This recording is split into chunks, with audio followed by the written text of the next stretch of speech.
Hello again, and welcome back to Illegally Cited. This is Jesse here, and I am back for, believe it or not, another event and update video. There's been a lot of these within the last month, but hey, it's been a crazy year, but it's been a busy month or so. And this week, I've been attending a couple of accessibility and game accessibility related conferences and such. And so I have a lot that I want to talk about today and a couple other odds and ends here at the beginning. So, this probably will be a little bit longer video again. So definitely grab a drink, maybe a snack or something, kick back, and here we go. So again, I may have picked up a few viewers, maybe a few subscribers in the last week due to the Game Accessibility Conference and the Assistive Technology Conference that I just got done attending.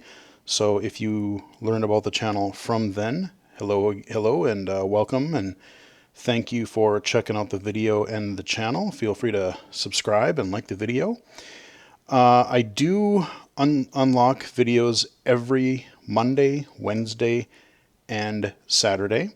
Wednesday and Saturday are the typical kind of whatever videos. It could be low vision spotlight videos for games. It could be blind accessible games for PC, for mobile, VR content, assistive technology, any number of things. And everything is divided into playlists, so you can definitely check out what types of videos are on the channel and kind of what to expect. Then Mondays are, they're just kind of archives of different streams that I have done. We're still working our way through the Mixer streams that I have archived that we did earlier this year. Got a few more of those left. And unfortunately, because Mixer kind of got shut down this summer, I moved over to Twitch, and so we have a few of those streams recorded as well. And so those are just kind of unlocked on Mondays. So Mondays are the stream archives. Wednesday and Saturdays are everything else. And sometimes you might get a bonus video here and there, maybe if it's like a holiday video, or if there's something, like a special event update, something really cool happened with a game or with accessibility or something like that. You may get a bonus video from time to time, but just you can also follow me on Twitter at BGFH79, and I will announce when I go live on Twitch now. I post the videos as they are released and all kinds of other stuff. So that's another place that you can find me. So yeah, boy, a lot has happened this week. We did learn, as far as the next generation consoles are concerned, we did find out a little bit more about the Xbox Series X. And I guess they're already releasing it to, now granted they can't really talk much about it because of the whole NDA thing. I have not gotten one, but, big name websites and YouTubers and all that kind of stuff, they have already seemingly gotten some of these hardware units, and so they are out there, they're working. I think they're kind of dev builds, so they're not exactly the final version, but they're really, really close. And people are liking what they're finding so far as speed and, loading times and just performance and that kind of a thing, so that's good. But the main thing that I want to briefly touch on is that we did find out, remember how, on the Xbox, you got the Series S, it's only going to come with a 512 gig SSD. The Series X is going to come with a 1 terabyte SSD. And, these are special, high performance, they got really low latency, just really fast speed, transfer speeds, that kind of a thing. So I get it, but they did announce what the removable, the removable storage versions of those are going to be, because now you can hook a regular hard drive or other SSD up to the system. However, though when you do that, you're only really going to be able to play Xbox One, Xbox 360, or original Xbox games via that type of external drive. If you want to play native Series X or S games, you have to have this proprietary, yeah, they went proprietary on us, these kind of storage card things, or these storage drives. And they're going to come, at least right now, they're going to come in a 1 terabyte model. And yeah, if you want to upgrade your storage, you are either going to have to prepare to do some juggling and keep uninstalling and installing the games that you want on the hardware that you buy. Or if you want to get one of these, extra storage module things, they're like $220, $230. So, over half the price of a Series S, like over half the price of the base console is just for the storage. Now, I mean, I am, like I said, I'm looking at upgrading my PC, getting a new rig and getting, some of the new hardware and stuff, and looking at SSDs and things. And I've even having external SSD drives. I want to have one of those, and I was looking at 2 terabyte ones just yesterday, actually. And the 2 terabytes, they're ranging around $280, $300, depending on what drive you get. Even more if you get a super fast drive.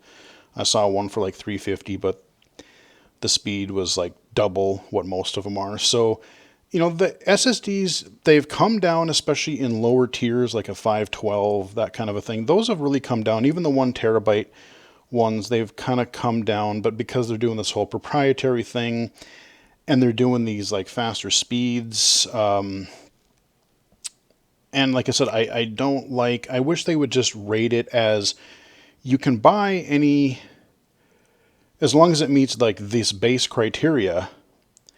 I wish you could just grab a regular SSD and put in there. Maybe it has to be USB 3.1, and it has to be, it has to be certified to run or to transfer at, what was it, like one gigabit instead of 500 megabyte or whatever. I can't remember what the specs were, but I mean, I get it. It just makes it easier if you have a thing that you can just slap in there. But, the proprietary, like when they had the Xbox 360, they had, I don't even remember, what was it, like you went from I'm trying to remember what the base 360 came with. It was like a really small one, and then at the time, to get a 20 gigabyte drive, it was really pretty expensive, because it was a proprietary little module thing that you just popped on and off and swapped the drives. But so I did want to bring that to people's attention. So if you are looking at the Xbox Series S, yes, it's a little bit cheaper, but if you want to put a whole bunch of games on your system, you're going to have to fork out another good chunk of money if you want to have more than that 512, which is, if they would have had the same amount of storage as the X, it wouldn't have been so bad. But like 512, man. You look at, like, what is it, either Call of Duty or Battlefield, you're doing like 120 gigabyte patches or something. Like, oh yeah, I'm gonna have 3-4 games on my system. Sure.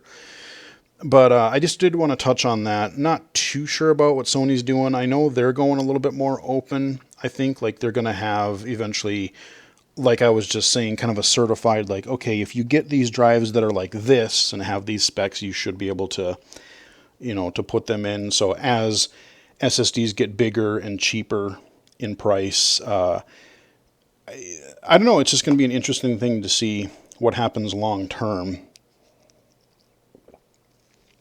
with both of these storage options for these consoles. So I did want to talk about that. But yeah, so channel update, nothing really too much new there. Like I said, I went over the upload schedule or the unlock schedule, the different types of videos.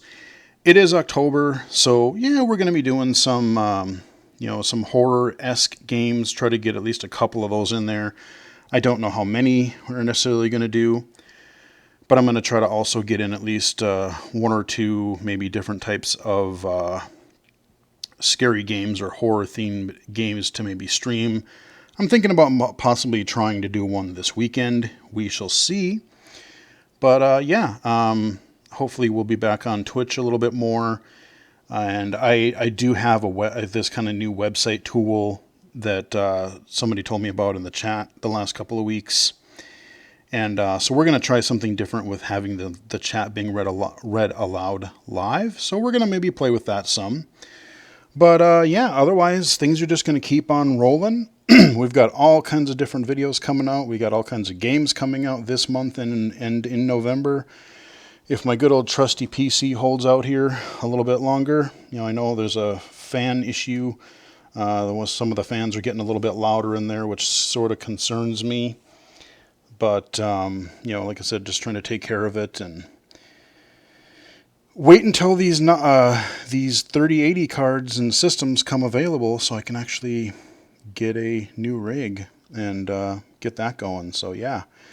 But what I really want to talk about for the rest of this video is I attended 2 conferences this week, and I'm going to do them in reverse order here just because the one's fresh in my mind, so we're just going to go with that first. And so we're going to start with the Assistive Technology and Trends Conference. This was a first annual conference, and it's kind of tied into, there's this CADIS certification, this assistive technology certification through ACVREP, where you can become assistive technology certified, but you have to either go through like a master's program or other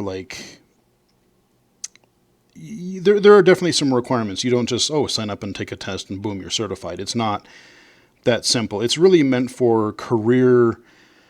The certification is made for career assistive technology, like trainers and AT specialists, that kind of a thing. But they had this conference this Thursday and Friday, and I got work to help me pay for it. I got to go through work, and it was all virtual. And so the last 2 days, they've had different sessions on just a lot of different topics as far as blindness and low vision. There was some stuff on waypoint and wayfinding, in indoor and outdoor navigation a little bit, kind of a little rough overview there. They had a session on iris vision yesterday. I talked a little bit about iris vision in one of my previous videos where I talked about the different types of VR headsets that I have tried for low vision, and we're going to talk a little bit about that more shortly with a couple of products. But so they had that. They had some stuff on Objective Ed, which is a spin-off of the guy who makes the blindfold games. He's also working with schools to develop educational games that partnering with schools and especially for younger kids, just being able to learn, technology and Braille skills, and there's some O&M stuff. There's just all kinds of different, some of these expanded core curriculum that you always hear about, tackling some of those topics through schools and training and stuff like that. So there was a session on that. There was, I'm trying to remember what else was yesterday. So there was a kind of a mixture between a few product presentations and then a few topics just on, just different aspects of blindness and low vision and assistive technology. And yesterday, it was all right. There was some I learned a couple of interesting things, but a lot of it was really, I think, geared more toward people new to the field. And, so if you, they had a section on smart homes, which was kind of interesting. They talked a little bit about Siri and all the personal assistants and things like that you can do. So yeah, it was just a little bit of everything, but a lot of it, especially if you follow this kind of field, and there a lot of the stuff I kind of at least had a pretty good familiarity with. Today was actually pretty interesting though. They had they had a session on just some of the potential future ideas for assistive technology, like, and not like your traditional, your screen reader, your braille display, your magnifiers, whatever you would think of as blindness, low vision technology, but thinking about, virtual and augmented reality. What are some of the ways that you can use some of that, for navigation or independent living or whatever? Using wearables, and not just like VR headsets or AR glasses, but I mean, clothes that you can wear that track vital signs, or that can, like your Apple Watch, your fitness trackers, your all kinds of different things. And even tying it into like, in a school setting where, if you detect that someone is kind of starting to lose it a little bit, and, you get some of these students that have multiple disabilities, if you have like behavioral issues as well, on top of the vision thing, kind of being able to detect some of those meltdowns before they get too crazy and try to, negate some of that. So, I mean, that was kind of an interesting thing because they were talking about a lot of different things that are, definitely not there yet. Talking about like haptic suits that can, that can kind of represent things tactily for you, or even like a haptic glove. I know there's been some work on different things like that where you're using this haptic glove, and where you can actually, instead of using, let's say, something like the Oculus Touch controllers, if you were in a VR environment, being able to like, I'm touching this ball, and when I put my hand out to grab it, it knows what I'm doing, and it won't let me, squeeze my hand into a fist because I am supposed to be grabbing a ball, and I might feel kind of like a rough or a smooth texture depending on what I'm touching, or just, all kinds of different things. And I'm thinking, what I was thinking was that depending on how sensitive, the differentiation, like you'd have to have a really high resolution touch field. But, could it eventually get to the point where it's not just like a smooth or kind of a rougher surface? But what if instead of having a braille display, what if you just had this glove that you were wearing, and like as you put your hand on the table or something and you just moved it, could the resolution of the glove as you're moving your fingers when you're touching a surface, could it be like, I'm feeling the surface, but now I'm feeling the formation of raised bumps to read braille, let's say. So instead of carrying around, this 40 cell display, I could, kind of almost not only read braille, but almost do something like the graffiti, that full page braille display, and, tactile graphics and things. So if you could do a combination of being able to have the touch resolution high enough to where you could read dots of braille, but then also be able to read like raised lines and things, so you could actually like, I want to look at this map virtually, and I don't have to have this ginormous roll of paper, or I don't have to have a 40 or 80 cell braille display. I just kind of pop on this glove. I mean, this is stuff that's probably fair few years off, but it has potential. It is kind of interesting. Then there was a session on this really interesting technology. We've talked a lot about VR glasses, iris vision, and all these different things. Well, there's this company that is there. It's not out yet, and it is. I just want to make sure that we're actually on the main page here. Yeah. So, what they're actually working on, believe it or not, is some kind of a contact lens thing, and it's depending on how well the trials go, and depending on like the medical approval, how long it gets before it gets certified. But these are actually like contacts that you could put in your eye, where it can display, I don't know, I think it's mainly just like lines, and maybe you could do like text, but it's not going to be like showing like a full virtual scene or anything, but it might be able to augment like the vision that you have. You see, if I scroll down with the mouse wheel here, there's these kind of lines here.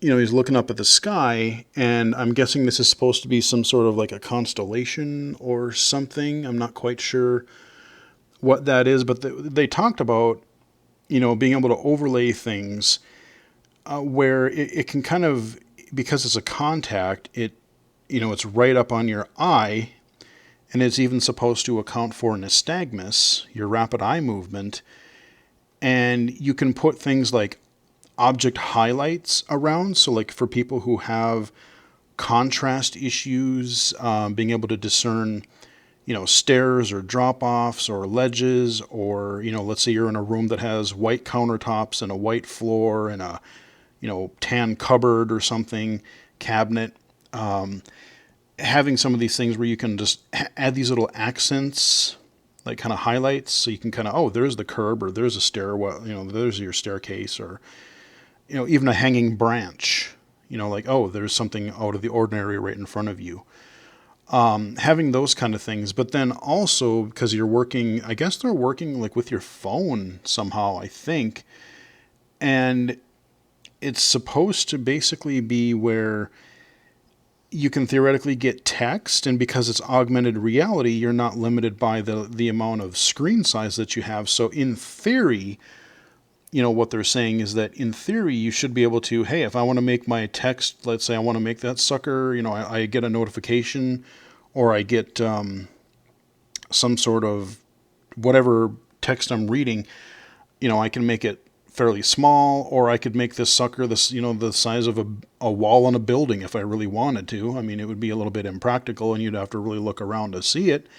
But you could, because you're not limited by screen size, you could have something like that. Or maybe if you're walking, you get like a little line that just shows, yeah, follow this line, just like you would think about it in a video game, or Google Street View is doing some of that. So it's really neat. I'll scroll down here. These are just some, it kind of looks, you see the different lenses, or the different types of, they're showing like the different pieces, or, what, like I said, it's a contact kind of a thing. But this is their website. It's a really neat idea. I actually did ask the question in the session, okay, contacts are really cool, but what about people who either cannot wear contacts for whatever reason, or don't necessarily maybe want to wear contacts, like me? I just really don't like the idea of jamming, putting something in my eye. I know thousands, millions of people do it. But, and some people just can't stand them. Some people, maybe they get dry eyes, or maybe it interfere. Maybe it's, scratchy, or whatever the reason. I asked, is there going to be something like a glasses model to where, that could work? And they're like, well, for the way they're designing it, they actually had a pretty good answer. They're saying, well, because it's directly tied to your eye and it's feeding the image directly basically to your retina, it can compensate for, you can do it at a lot lower resolution, but still get the benefit, and it'll follow your eye directly. So again, and let's say you have nystagmus, it's supposed to be able to keep up with that, and you're not going to notice like your jitter because your eyes are moving so rapidly. Whereas if you're using glasses, you need to have, in order, especially if you want to have a good big field of view, it takes more power to do it. Like you need more power, you need more resolution, it's more processor intensive, there's just more to it, and so until you can get it maybe into something like a regular pair of sunglasses, even think about something like the Bose frames or something, where they're a little bit thicker, they're a little bit bigger than regular glasses, but they're basically glasses at that point. If they can somehow figure out a way to power them, or, put something in the lens, maybe, but that's not where they're looking right now. So, it's kind of going to be up to these types of VR devices, and possibly, again, everyone is trying to get, whether it's assistive technology or even just VR in general. Yeah, right now we're sticking these sort of blocky, relatively big headsets on our faces, but if they can get that to the point where, again, they can make it like even like skiing goggles or something where they're even lighter and less bulky, that could be a thing.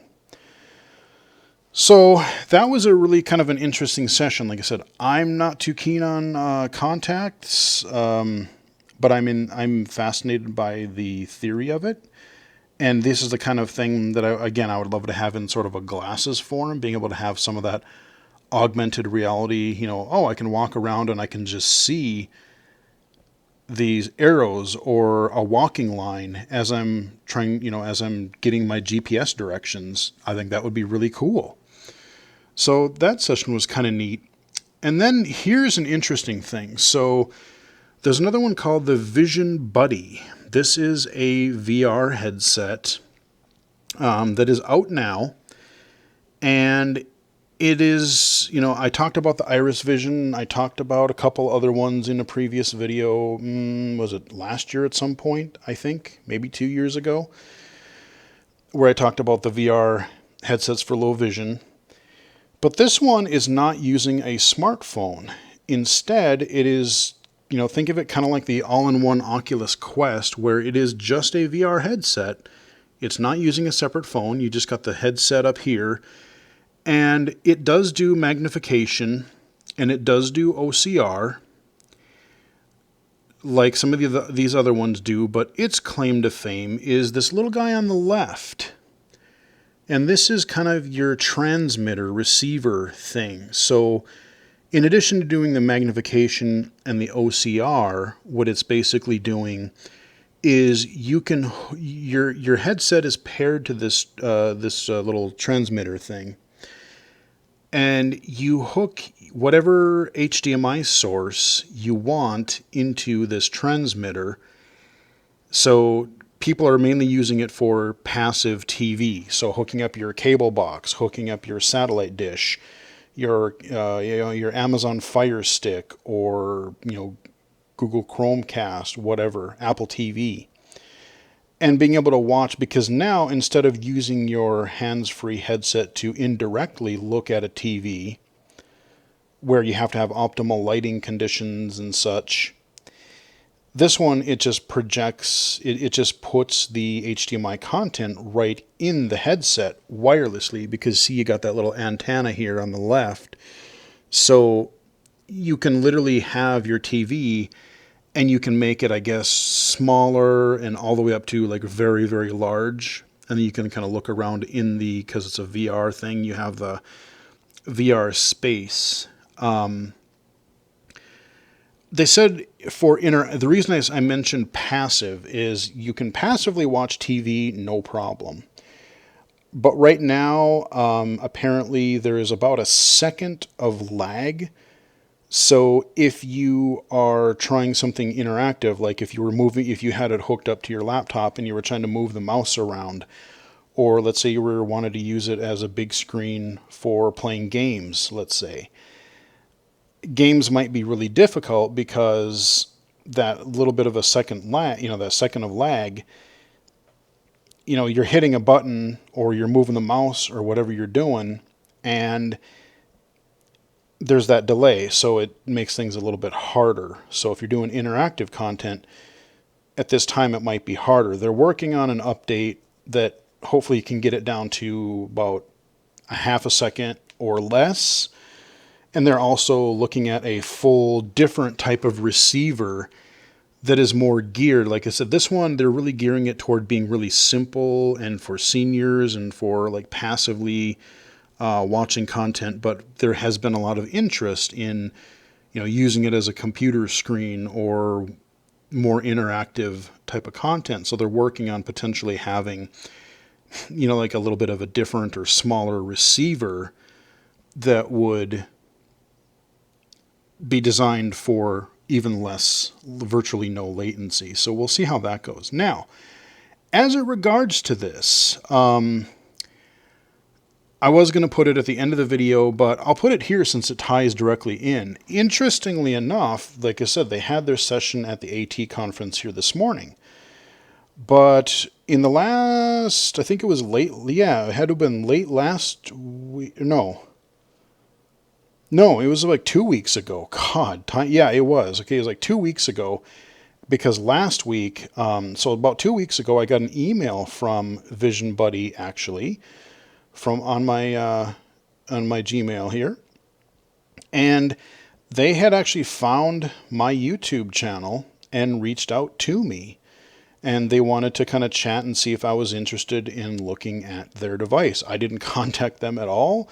They contacted me and just wanted to chat a little bit and see if I would be interested in trying out their device. And so we did talk last week, and I should be getting one of these Vision Buddy headsets here probably within the next couple of days. I was hoping I would maybe have it by today, but maybe sometime early next week.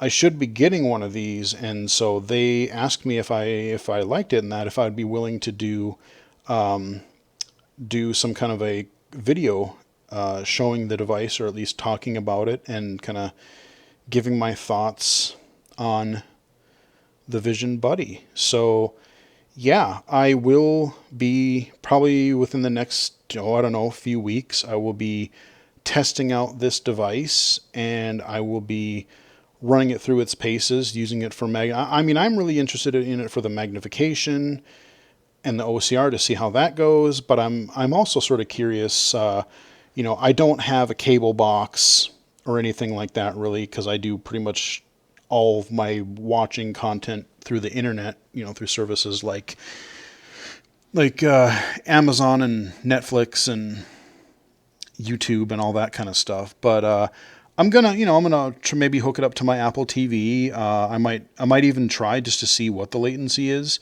I've got all these little mini consoles, so I might just hook it up to like my Genesis Mini, which I really still have yet to even try yet. So that could be another review video that I might do in the future. But I'm going to try it with the TV mode, and I'm going to try it with the magnification and all that kind of stuff. And then I will be able to give you guys kind of a video thoughts review of that, of the Vision Buddy device headset. So, again, I just want to fully disclose, and I will when I do the video as well, but they were kind enough to send me a kind of a review unit for me to borrow to take a look at and see what I think of it. And maybe I'll be doing some beta testing in the future too. You never know. So there's some interesting possibilities coming up with this device. It does sound interesting. So I do like the fact that it is a headset, and it doesn't have like the Gear VR and the smartphone with it, because Gear VR is actually discontinued. So there's a lot more focus with just fully standalone devices, again, like your Oculus Quest and things like that. So interesting that they came in, and I'm curious what the image quality is going to be like in that. So that is something. I attended the session today, and I chatted with them last week. And so that is something that you guys can look forward to. Hopefully within the next month or so, I'll be able to do a video for this device here. And then we get to the fun event that I attended this week, the really fun event that I attended. Yes, the 2020 GA Conf, Game Accessibility Conference, happened virtually this month because of 2020 and COVID and all that stuff. And it was a really, really fun conference. It was free. They said that they had over, 1,200 attendees, which is fantastic. You think about how many game developers, how many just enthusiasts, how many people like myself who are advocates and consultants and different things like that. So they had a really good group of people that attended the conference. It It was all done through Zoom, and then it was also backup streamed to YouTube. And because it was backup streamed to YouTube, God, remember last year how long it took for them to get the archived videos up? Well, guess what? They are all here. GAConf 2020, all of the videos are up and ready to watch at your viewing leisure. So all 2 days worth, boom, they were up the full streams were up like the same day, later that day. And I think, was it yesterday? Maybe Wednesday, but for sure yesterday.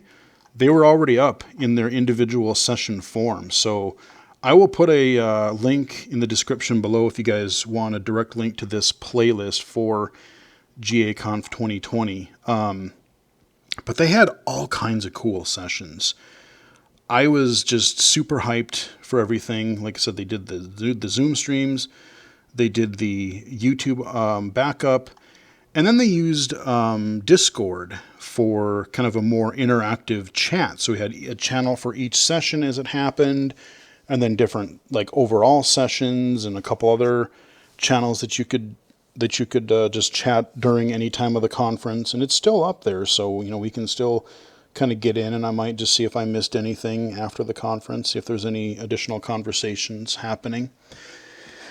But I had a few fun conversations in the Discord chat, and that was pretty cool.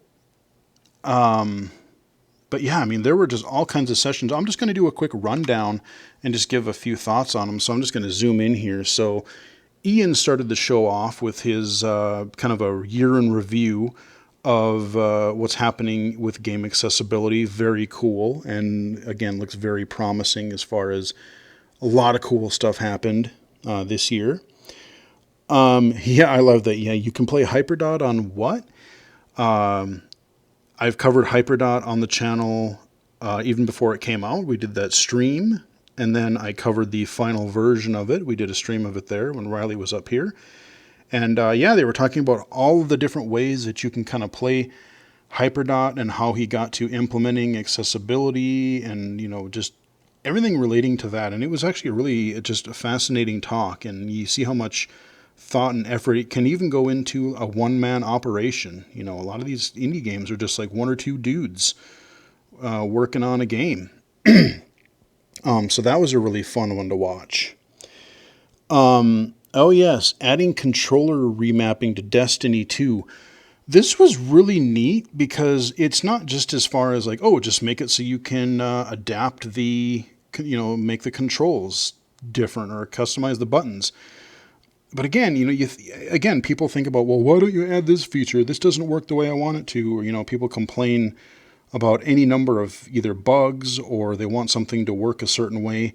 There's a lot that you have to consider that you don't really necessarily know of. And that's why again, we have to pay for things. We can't be given, you can't be given everything for free, given away for free because, developers, it takes time and effort and resources to do all these things. So they were talking about, if we implemented this control scheme, well, then it would interfere with this control, it would interfere with this 2-button command, and then this feature in this certain scenario wouldn't work. Or what if you did something in a different language and there were things that would, it was just a really fascinating talk. And I learned a lot more about like what types of things go into just even doing something like making sure that you have rebindable, customizable controls in a game. And the way they did it, they had to add this post-launch. So, they weren't able to do it, or they didn't do it at launch, at least on the console version. So, they had to do a lot of figuring it out and not breaking anything that already existed. So that was a pretty fascinating one. Oh yes, yep. Seeing different games from different perspectives. So this one was a panel, just like 2019. We had a low vision panel with yours truly, cheap plug, but you can check out the game GAConf 2019 if you want to see my panel on low vision accessibility. But they did another one this year with 4 totally blind gamers, and some of their some of their like struggles and just thoughts, and it was just, again, it's just a really neat. It's great that developers are getting to hear from gamers themselves. Whether it's last year it was low vision, or someone you have a physical impairment or hearing impairment, whatever. It's really great to see, each one of these GA conferences focus on a different panel of people with different types of barriers or disabilities. So that was a cool one to watch. We had a session on deaf accessibility. That was also pretty darn interesting. Just learning about how they like captions and things that they have to consider. Again, I focus a lot of my stuff on vision, so it's really nice to be able to hear. I do want to advocate for accessibility overall, not necessarily just blindness accessibility. So, even if I don't fully understand, if I don't fully know in detail things for other disabilities, I can at least give them like a overview. I can point them to other people or resources, and that's what it's all about. We're all in this together. Let's see. Oh yeah, okay. Frustrations. Okay, yeah, this was an accessibility survey that they had done. Just again, some interesting results there. And there was a lot of people who reported that they were, that there's a great majority of people with disabilities. I mean, obviously, who just couldn't play a game or weren't able to play it fully. There's just some interesting talk in there, so I would definitely encourage checking that out. Font size in the Outer Worlds. Yeah, remember I did a spotlight video for the Outer Worlds. Cool Fallout kind of a game, by the way. But then I did a very short follow-up video on the text. This is again another thing. Again, post-launch, all the crazy innovative things that they had to do to get this to work. But they had the really small text when the game launched, and that was one of my complaints when I did the original video. The dialogue options, the weapons and items interface. I mean, you had all these pop-ups and stuff that were so bloody small that it kind of discouraged me from keep playing the game in some ways, because the text was just so small. But they added this font size slider and these text options, and even to get them to work properly so that things didn't cut off or overlap or look weird. There was a lot of stuff that this guy had to do post launch to get this thing to work, and that was a really interesting stream, or a really interesting session, because again, that has got to be one of the, whether you're visually impaired or not. I mean, like I said, I know many mainstream game sites, podcasts, whatever, that complain about how small text is in modern games, and they really got to get they really got to get a hold on that. They really got to. Yes, we have 4K TVs, we have high resolution monitors, but you know what? We don't want to have to struggle to just read a basic interface of a game. Come on, people. So that was a really interesting session. Let's see, what do we have next? Oh yes, the one button game. This was a really neat thing. They were talking about one button games that they were trying to design, and this was also from the guy who I mentioned last year. I met him actually during the social for last year's JAConf. He is the developer. Oh, I'm sorry, dude, I don't remember your name. But he was the guy who created That Dragon Cancer. Really cool, but really sad game about he made a game dedicated to his son, his young son that I want to say he was like two and a half when he died of cancer. And it was kind of a tribute to the short life that his son Joel had. I did show you guys a little bit of that game 2013, 14-ish. It was a long time ago. But it was, ooh, yeah, that is a brutal game. I mean, it was very cool. I'm glad I experienced it, but wow, some of those sections in there were just really tough. I mean, not from a difficulty like game perspective, but just oof, you never want to see something like that. But then they went on to, like I said, they're working on creating this new game that I can't remember the name of. But it sounds really interesting. They're trying to do like a regular, like they're trying to make the game so that you can even play it no matter what dexterity, or you can do it like with one input, literally one input. And they just had some really cool design ideas on like, oh, well, you think, oh, well, you got to navigate a world. Well, that's just going to be too impossible. You're always focused on the analog stick. That's how primarily we move around, WASD or analog stick.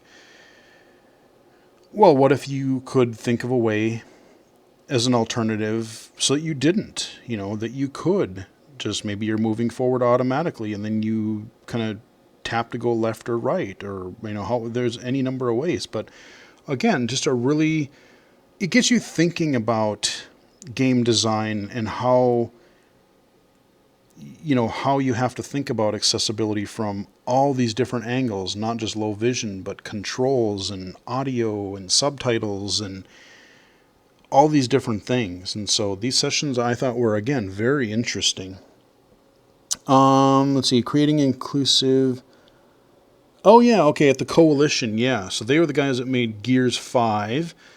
Gears 4 and 5, they took over from Epic on the Gears series, and I'm curious to see what they're going to do next, because they added, they just talked about what they learned from things like Gears 4, what they did with Gears 5, and just even, again, these developers were very sincere. They were very honest about, yeah, we know we made some great progress, but we weren't happy with how some of these certain things turned out, or we know where we can improve. But now that we, have people that we can work with, and all throughout this 2-day conference, they were always talking, every session pretty much mentioned, think about this stuff early and often, involve people with disabilities early and often. So those points really got, include disabled consultants.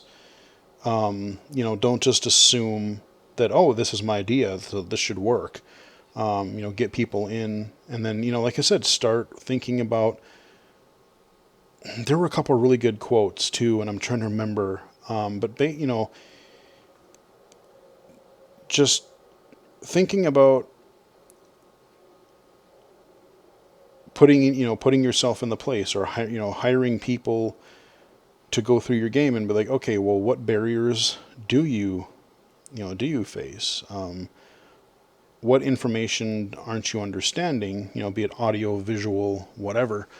So there was a lot of talk about that with all these developers. So it was definitely a consistent message. Oh yes, this next session. So this one, some of the session names were a little bit weird, but before I get to the first one on the second day, I wish they had the little clip of the wrap up, what was it, like 5-10 minute wrap up session for Monday, and maybe it's at the end of the Coalition one. I'm not sure, but each day they did sort of like a wrap up, and the first day was really kind of cool.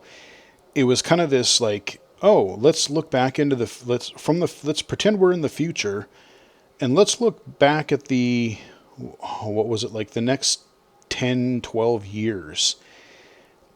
And it was just this really cool thing of like, okay, you're starting to see where we are right now. We've had things like The Last of Us 2, where we've had awesome accessibility. We've had things like Sequence Storm, Eagle Island, Hyperdot, all these indie games that have been doing wonderful things. But they were like, oh, okay, well, here's a timeline. Let's say, oh, in 2022, this happens. In 2024, this happens. This all these dashboards are accessible. All games have text to speech. A plugin is made so that all Unity games and Unreal games can natively just automatically have different aspects of fully baked in accessibility without much effort from the developers, just because their engine supports it accounts for that. Going forward of like, oh, we can retroactively make the vast majority and eventually all games accessible just by, I don't know, like engines and AI and different things. And then, around, I think it was like around 2031 ish or something like that, where they're like, oh, and now all of the, all games have been pretty much natively or through some sort of a, retroactive tool or mod have been made accessible. And then they kind of were going like, and Tara and Ian won the Nobel Prize for for getting for their work in game accessibility and interactive accessibility, and that was really, really cool. So, and the reason they did that is because they were like, okay, well, if this is the if this is the kind of timeline and this is the kind of goal that we want to set for ourselves, which we do, let's make it happen. Let's shoot for these different sort of goals and let's work together and see what we can do to make this sort of a future possible. So, will it happen that quickly? I would love to say that it would. Part of me says no, but it's not out of the realm of possibility. I mean, you'd really have to. I mean, realistically, we're gonna have to work a heck of a lot harder and get a lot more, because there's still a good number of developers who don't necessarily buy into the whole accessibility culture yet. So we have a lot of work to do there. But, again, even having the vast majority, we're getting there. I mean, look at the progress when I really started really diving into game accessibility pretty heavily in around 2015.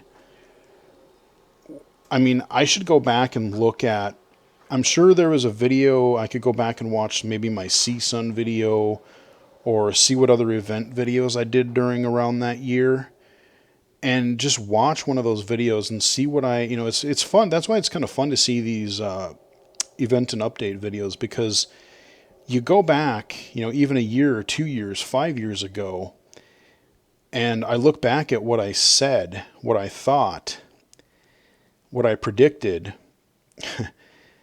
and boy, how things have changed in a lot of ways for the better, pretty darn quickly. So, yeah, that would be, I might actually do that. That might be just one of the relaxing things I might do this weekend, is just go, let me look at one of these videos, and I just want to see where things came, how far things have come since some of my really game accessibility videos that I did when I went to CSUN and met Ian for the first time. Shout out to Ian Hamilton. You are the man. But yeah, so the first session on Tuesday was, you can't really tell by the title here, but it was basically thinking about how to make, they're trying to figure out, again, how to make like first person environments more accessible, and they were even thinking about blind accessibility. So, again, how do you make a third or first person environment fully accessible? How can you make it navigable? Not only make it accessible, but usable. I mean, yeah, technically you can use 47 keys on the keyboard and have a key for this, that, and the other thing, but the amount of effort that it would take to use that kind of a system, and even some of the audio games, you get used to it, but like some of the more complex audio games, it's like, okay, well, you got to hit you got to hit shift in this letter and then alt in that letter and then control shift alt this letter. And it's like there's just all these different, layered commands, and you're all over the keyboard, and it's doable, but there's definitely a high learning curve. So, if there can be, I really like, again, going back to The Last of Us 2, how they took a fully 3D world, not flat. You're running around hills and valleys and jumping up and down mountains and cliffs and ledges and over trucks and barriers and whatever. And you're doing it with, with a standard PS4 controller. And it's fully playable. That's pretty damn amazing. So, again, thinking about, I could easily see if we could come up with a sort of a common language, kind of like when you pick up a console first-person shooter, or even a PC first-person shooter, if you're a sighted person and you pick up one of these games, you kind of know what to expect. Okay, you're going to use WASD on the computer and your mouse to aim. You're going to use on a controller left stick move and strafe, right stick look. There's going to be some differences in like, oh, this is the use button, this is a throw grenade, or this is a melee attack. There's some differences there, but largely, given a couple of seconds, you can quickly figure it out. And if we can develop some sort of a language, that we can add some of this accessibility layer on top of that, we could make these blind accessible or whatever accessible. So that was kind of a neat thing. And the thought, just the fact that people are looking into it and starting to take that more seriously really makes me excited, because as you well know, if you follow the channel, I like me some first-person shooters. So very interesting. Then we had a sequence storm section. Shout out to my boy Daniel. Yep, he was there. Did a session on that, and I really got to play this game again, because even since I had played it, or since I watched Riley play it before she left, I think they've added even more accessibility, because there were little, I think, audio cues and even a couple of voice things that I don't even remember being there.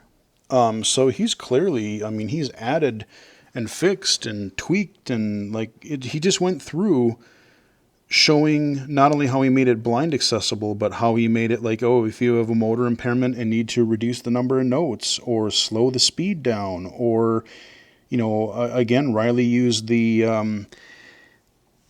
audio panning because her one ear wasn't as good as the other. So being able to push more of that to one side or the other, all those different, so again, tons and tons of accessibility features. So that was a really kind of a deeper dive into Sequence Storm accessibility. Very, very cool.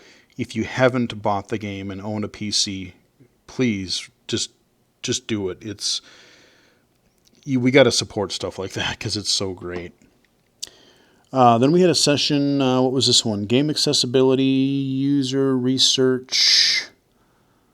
The learning. Okay, this one was the Xbox one. Yeah, so they talked about some of the stuff that they had done over the last couple of years. You have the adaptive controller, you have narrator, you have just all kinds of different things, what they're looking into. Excuse me, hiccups. What they're looking into. That was just a really interesting session again, and curious to see where the Xbox Series X goes as far as accessibility. Now, the one thing I will say about Microsoft, they got a good start, but where they've kind of fallen off a little bit is we're so close. We have the potential. We have narrator. We have several games, first-party games, that have initial menu narration. You have, it reads the main menu. It may or may not read the options menu or the pause menu. But within the games itself, does it read your map screen or your quest log or your inventory? Most of them, no, it doesn't. And if they do, like two examples, Minecraft Dungeons, Well, Minecraft Dungeons, to be fair, you can actually navigate that. You can navigate the interface and have full text to speech, but you can't navigate the world if you're totally blind. That's a difficult thing to navigate. But things like Age of Empires, that has some really good full text to speech, but you pretty much have to use the mouse to interact with that user interface. So they have the full text to speech there, but they don't offer a way to navigate it via the keyboard, or being able to let's say place a building or a soldier somewhere specifically on a map on the play field. So they're really close in some areas. We've got system-wide narrator, except for the YouTube app, which I found out recently. Google, using your own weird interface, not cool. But, a lot of their apps work. You can browse the store. You can use the dashboard. Some of their games have these accessibility features. But there's still not that one cohesive blind accessible experience yet. Even things like Mortal Kombat 11, yeah, the menus speak, but the tutorials, all of them don't. Just different things like that. So there's pieces missing. We don't have, let's say, a full Last of Us Part 2. We don't have that full, pretty much comprehensive Xbox, Microsoft accessible title, blind accessible title yet. So, they need to just take that little bit extra step and go from, your top level menu narration into during gameplay and the rest of the UI. So that's a comment that I would have for Microsoft.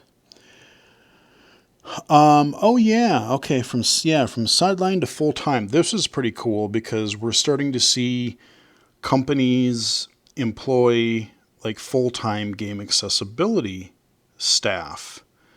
So we have Ubisoft, EA, and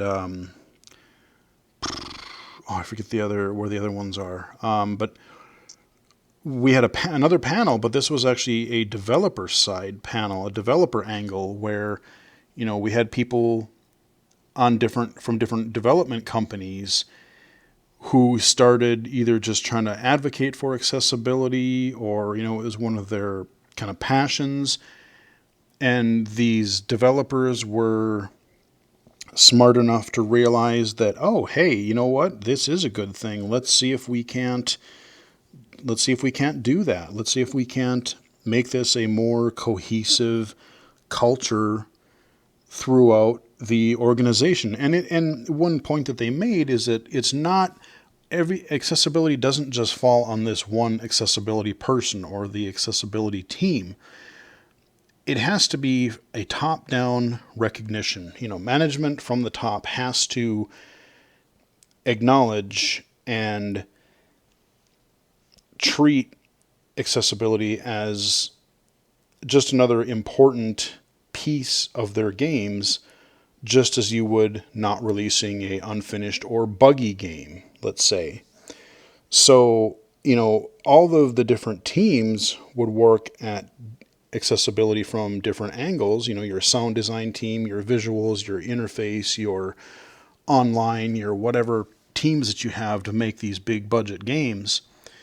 And the accessibility team or person is there to basically help these different teams work together, and as kind of a central resource of, oh, hey, we're stuck with this problem here. Do you have any ideas on how we could approach this, or what tools are out there that might help, or other companies, or, just different things that, they're kind of like the point of contact to kind of help get things and keep things moving.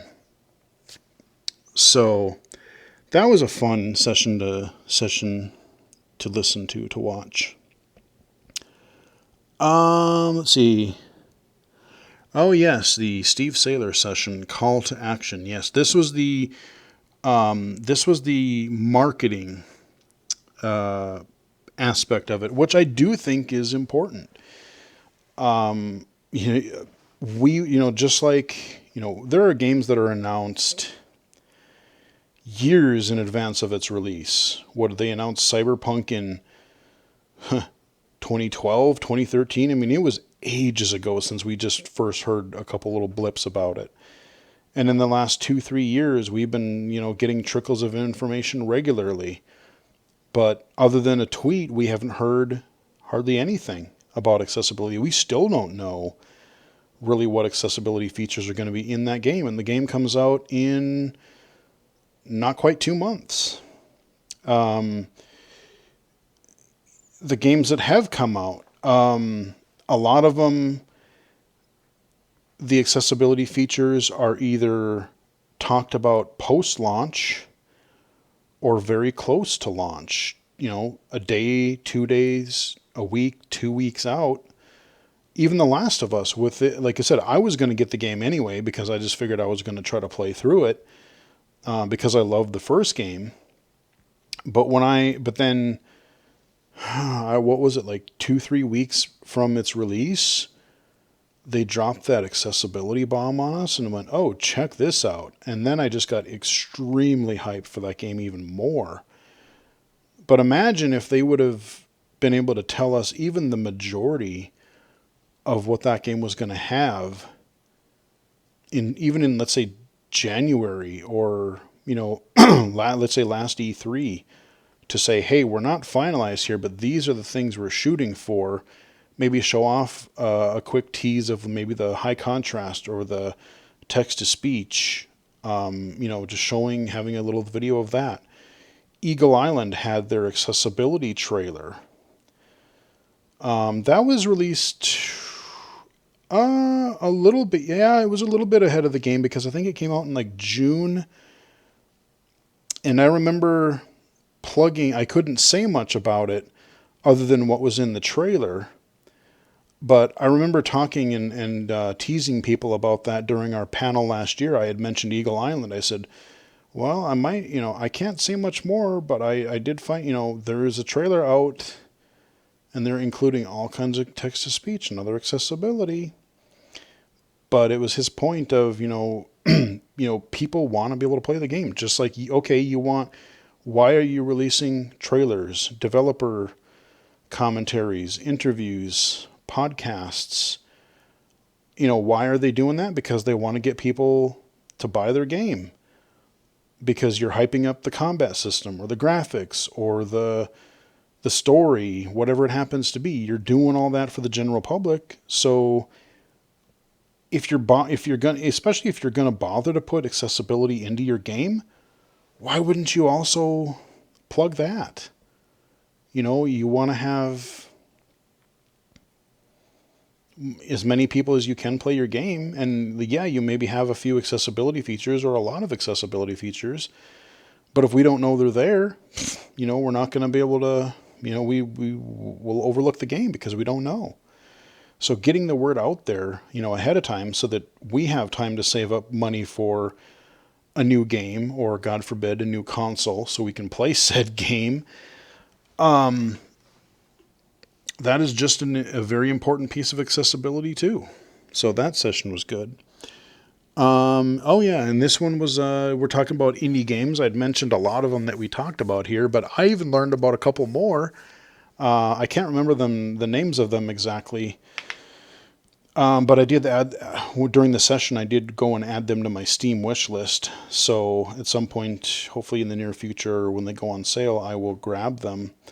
But he just talked about a lot of different indie games that have done a really great job of adding accessibility. We've talked about Celeste, Sequence Storm, Eagle Island, Way of the Passive Fist, again, probably a half a dozen other. He covered 5-10 or 6-10 games or better, a dozen games. So if you're looking for some indie titles that may have some accessibility features for you, not a bad place to start. Oh yes, subtitles in XR. Yes, so the guys at Alchemy Labs, the good old boys who brought us Job Simulator, Vacation Simulator. Heck yeah. So they talked about having, how they implemented, especially, subtitles alone in a game. People are still working on that, but now you add the complexity of VR to it. That has its own unique challenges because you're not looking at one central thing in front of you. You're looking at a whole 360 environment, 360 degree environment. So that was a really interesting session. And again, the amount of intuition or the amount of ingenuity that it takes to figure out some of these challenges, it's pretty cool, like how they did it. The next one, oh yes, this one was really good too. Yeah, learning to adapt, a history. Yeah, this was a history of kind of a history of game accessibility from his perspective, but also just kind of overall. Like there were things that I didn't even know about in there. I did know that Nintendo did have a special controller, it was basically like a sip and puff analog stick type of controller that you had to specially contact Nintendo for during the NES days. I knew of it, but that's really about it. He gave a little bit more detail on that, but it was just really fascinating, him talking about his experiences and how he figured out how to adapt. I'm like, okay, if I hold the controller this way and use it this way, I'm able to play it. And just, some of the experiences that he had to go through, just like, wow, man, the guy's a champ. The guy's, and, he's doing great work. But it was a really interesting story. Definitely recommend it. Both for the history and just both for his personal stories were really fascinating to listen to. Then we had, Tara. Hey, how's it going, Tara? She did a video, or she did a session on, it's called the job is hard. A message in self-care. This is, and I've said it before too, I took kind of a little break from Twitch because I just wasn't feeling it. Just didn't really feel like streaming anything in particular. Just other things going on or had been going on in my personal life. It, as much as I love it, it can sort of, sometimes you got to take a break. Sometimes it can be a little bit exhausting, there's being an advocate, being a consultant, being in this field of accessibility. I especially game accessibility, I love it. I think it's fun. I get really excited when I get to see a new game that comes out that makes it easier for people to play. When I can play it easier, when, friends of mine can play it easier or whatever. But there's a lot of times where we get resistance. We contact a developer only to be told nothing. Your comments just go into the ether.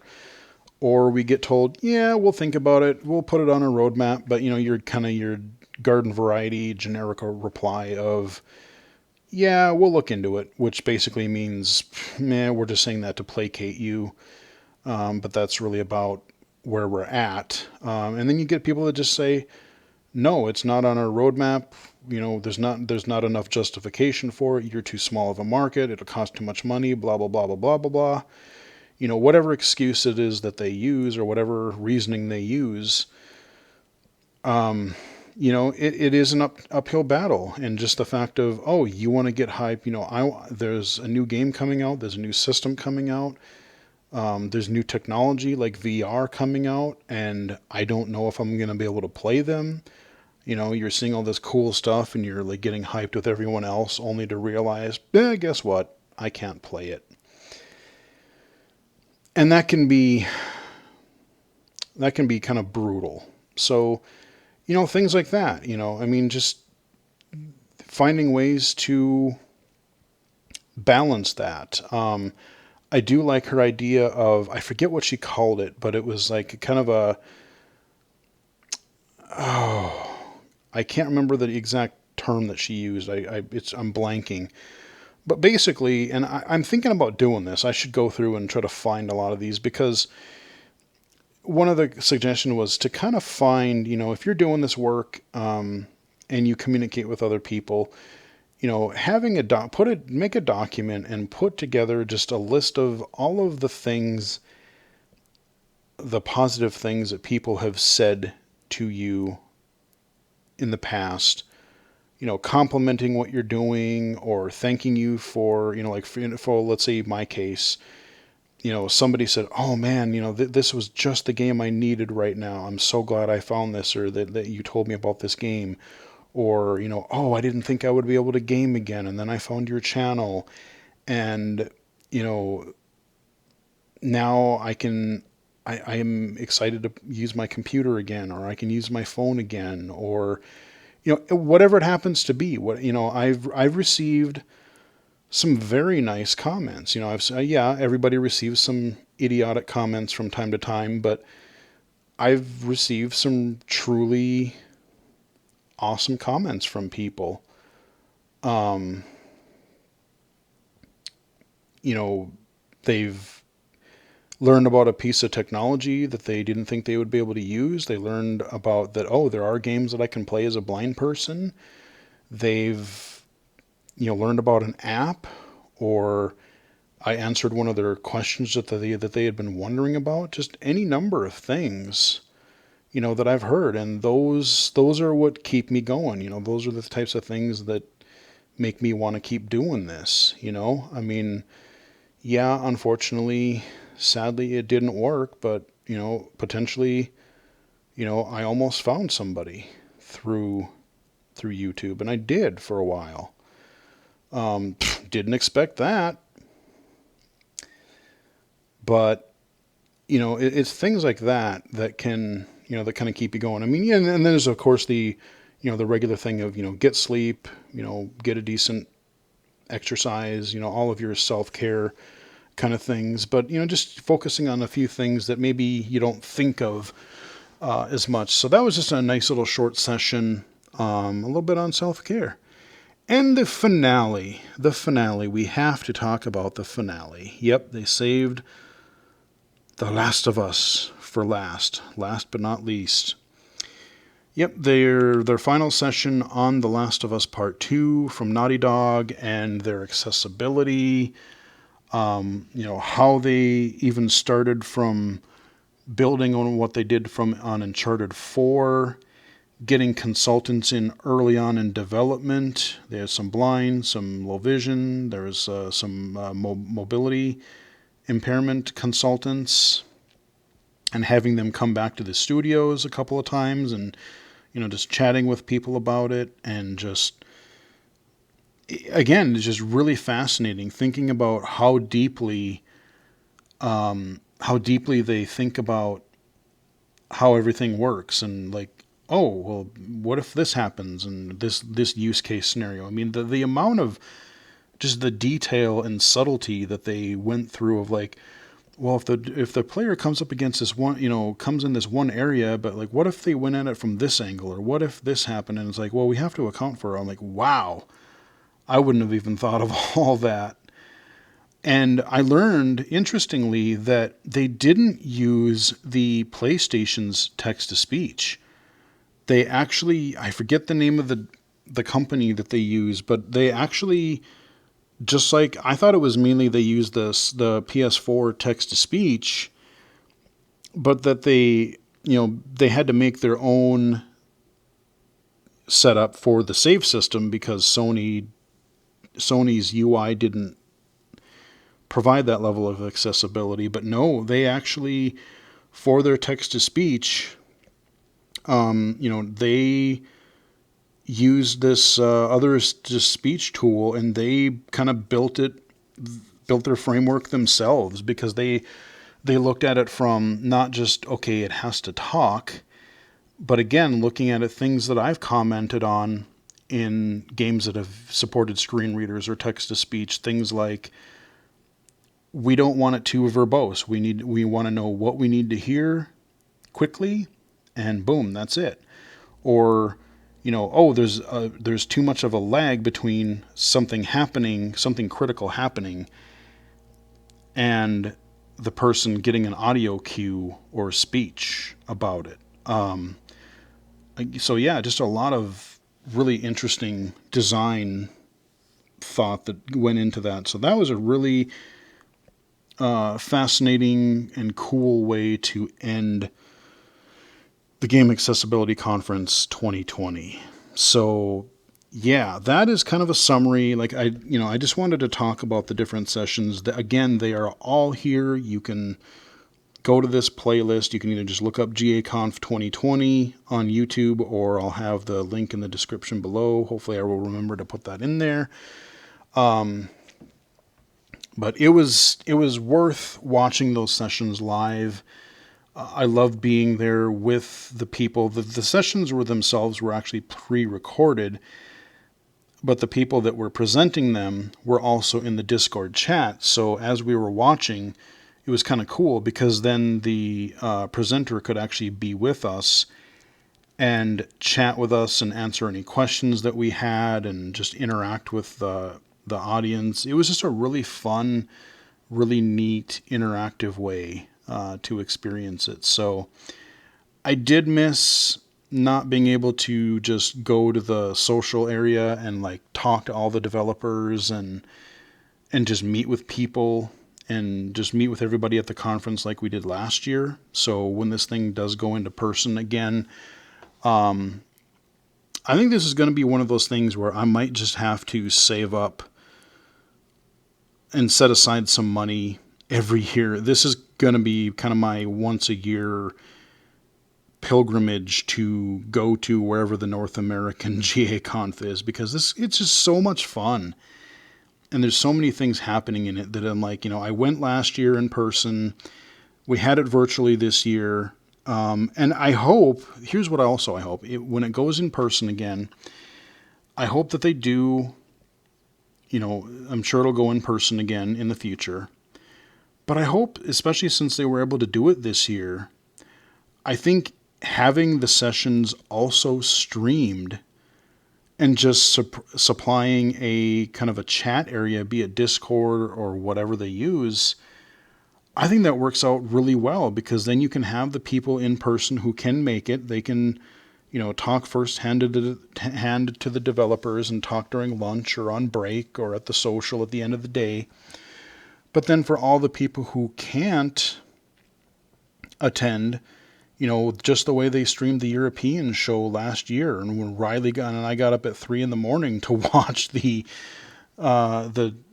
European 2019 conference. I hope to God that they continue doing that, and so it can be more of a blended live and virtual show, because I think, whether you're even a developer, maybe they can't get away, they're working on their game and they just can't justify getting, maybe they can't afford the trip and the hotel, or maybe they got to keep working on their game, but they can listen to these sessions in their office while they're working or during breaks, or they can catch up on sessions right away. So there's definitely value, I think, to having this as a mixed in-person and virtual conference. I had an absolute blast. They had breaks between every session, so you weren't just sitting there in front of your computer. You had anywhere between 5 and 10, maybe 15 minutes between each of the sessions. So you could get up, you could walk around, you could stretch, use the bathroom, grab a snack, whatever. So they did a really good job with that. But all the sessions were great. Chatting with all the people was fun. Just a really cool experience. I enjoyed it a lot. So I think that's pretty much the event video. I told you there was a lot to talk about in the last 5 days. Just 2 assistive technology conferences, A lot of different sessions on both that were pretty darn interesting. I'm excited to see where things are going to go in the next couple of years in game accessibility as we get new consoles, we get the new generation of PC hardware is coming out. We have great indie game and AAA game examples of awesome accessibility for people to kind of follow their example.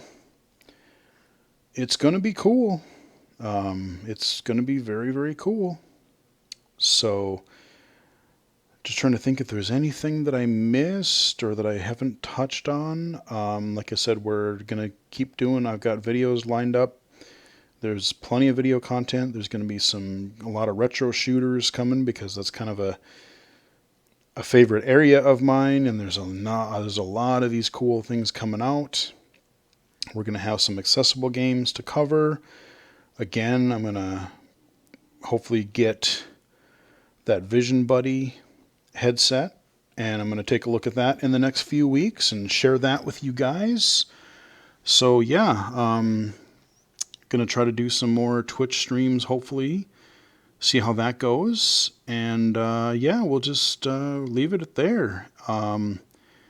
Hope you guys enjoyed the video. If you're new to the channel, thanks for sticking around. Thanks for watching, and let other people know if they might be interested. And if you are a developer interested in learning, if you have any questions about game accessibility for blind or low vision, you're looking for some consulting or anything like that, let me know. Try to help out however I can. If you want to chat technology, game, or XR accessibility on a podcast or something, hit me up. I can definitely see what we can do there. But yeah, you can subscribe to the channel, like if you did. You can also follow me on Twitter at BGFH79, twitch.tv/illegally-cited, illegally-cited.com, and of course, right here on YouTube. Hope you guys enjoyed the video. Have a good weekend, and I will chat with you guys again later. Stay safe, everybody.